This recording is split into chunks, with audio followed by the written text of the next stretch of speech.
Hey, welcome back to another edition of Babyface Brew Review. My name is Alex. I'll be walking you guys and gals through this review for the next few moments here today. First beer review of 2018 for myself. I'm sorry for my absence here. Been doing some other things, taking a little break on beer. Got some cool beer reviews that I'll be uploading here shortly. But I wanted to get into this beer today, which is from Bolero Snort Brewing Company out of Ridgefield Park, New Jersey, sent to me by the one and only Denver Dave. So shout out to you, Dave. Thank you so much again. You could check out some of the other beers that I've reviewed from New Jersey that Dave has sent me. Really, really good stuff, doing some New England-style IPAs, and this is kind of another one. This is an Imperial IPA from Bolero Snort. This is their last Bovine, and this is the light version of this, which they've got a light versus dark, I think. I think the dark was a non-draft only release. So very excited to try this and join you guys and gals like always. Getting into the specs of the beer real quick. I don't have an IBU content, however, I do have an alcohol by volume content, which is 9%. Getting into the accolades of the beer, you're looking at right about 3.88 out of 5 on Beer Advocate's new rating system, which puts it in that very good category. From the folks on Untappd, you're looking at 4 out of 5 ratings, so some really good stuff going on there for the most part. In regards to the ingredients in the beer, the specs of the beer, some more stuff, they're using Columbus, Citra, Falconers Flight, and Amarillo hops. I don't have a Malt Base profile for you, unfortunately, but still some information there for you guys to digest. Time of recording today's date is the 7th of January. This is under a month old. I was taking a break. I was going to try to review it. I mean, it's still really fresh. It's within like 3 weeks, 12/12/17. Thanks again, Dave. Let's crack the cap on the Bolero Snort last Bovine Imperial IPA and see what it's all about. Yeah, all the beers that Dave has sent me have been awesome, so there's hopefully some more to come. I think Dave was going to send me some more reviewing some of those, but yeah, this one is pouring very, very hazy, golden color, no clarity whatsoever in the glass there. I cannot see through that. Really beautiful color, kind of like a sunset goldeny orange in complexion. They're very tightly compact, beautiful white frothy head, about a finger and a quarter of a pinky there. So really, really nice. See if I swirl it around in the glass, if we get any sort of glass lacing, maybe some alcohol legs. Yeah, there's a little bit of lacing clinging to the glass there, as you can see. Really nice looking stuff. Really, really nice looking stuff. Let's get into a smell and aroma on this bad boy. Wow, really fruity. Really, really citrus forward on this one, big time.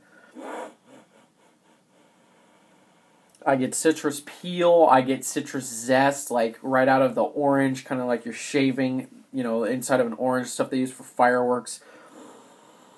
I get grapefruit, like red grapefruit, juicy grapefruit. I get some tangerine notes in there, maybe some like clementine or satsuma. Very, very citrus forward this one is.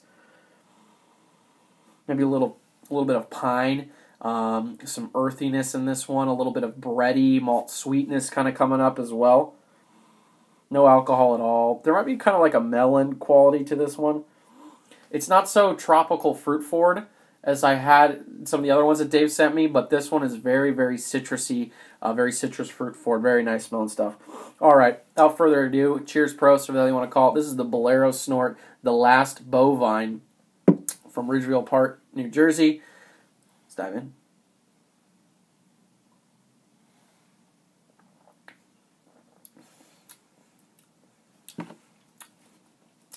Oh, that's nice.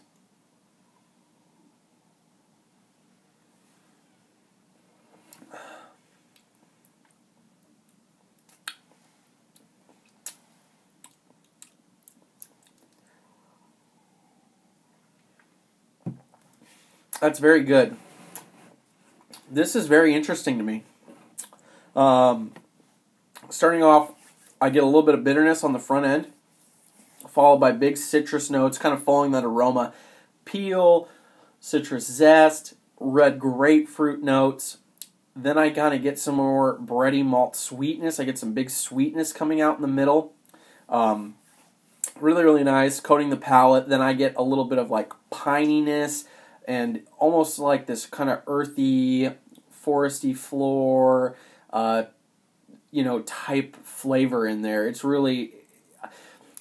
it really reminds me of a West Coast versus East Coast IPA. I can taste, and I want to say they're using some like flake oats in here, or British pale malt or something like that. Because I do kind of get this West Coast and East Coast thing going on in this beer. Obviously, the haziness looks like an East Coast IPA, but I get some really kind of like citrusy West Coast qualities in it, and as well as the bitterness that you would get in a West Coast IPA. It doesn't have that low bitterness. I think I don't have an IBU con. I wish I did, but it has a little bit more of an aggressive bitterness than compared to some of the other stuff that I've had from the Northeast and East Coast there.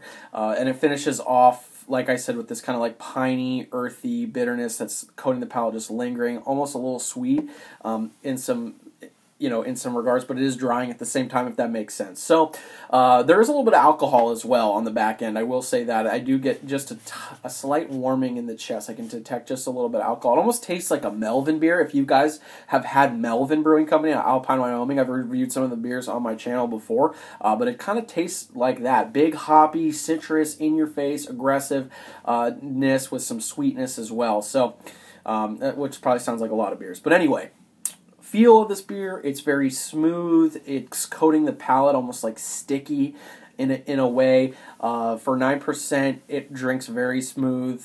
I'd say it's maybe almost creamy in texture there.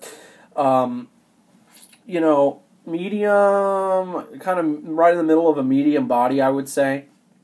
Other than that, I don't really know if there's too much more to say about this beer. Kind of a lighter carbonation as well. But it's very good. It's definitely really good. So thank you, Dave. So as for a grade, I'm going to go right around 90. I'm going to go 92 out of 100. I think it's an A- beer. I think it's a well-made beer. This is the first beer I've had from Bolero Snort. I definitely would try other beers from them and have this one again. So 92 for me, but that's not what matters. It matters what you guys and gals think. So you can let me know by leaving that all in the comment section down below. Did you like it? Did you love it? Did you hate it? Let me know.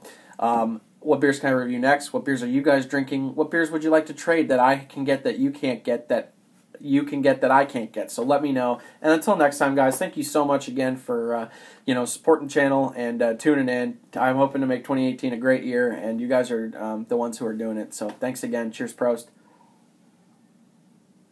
We'll see you all again on Babyface Brew Review.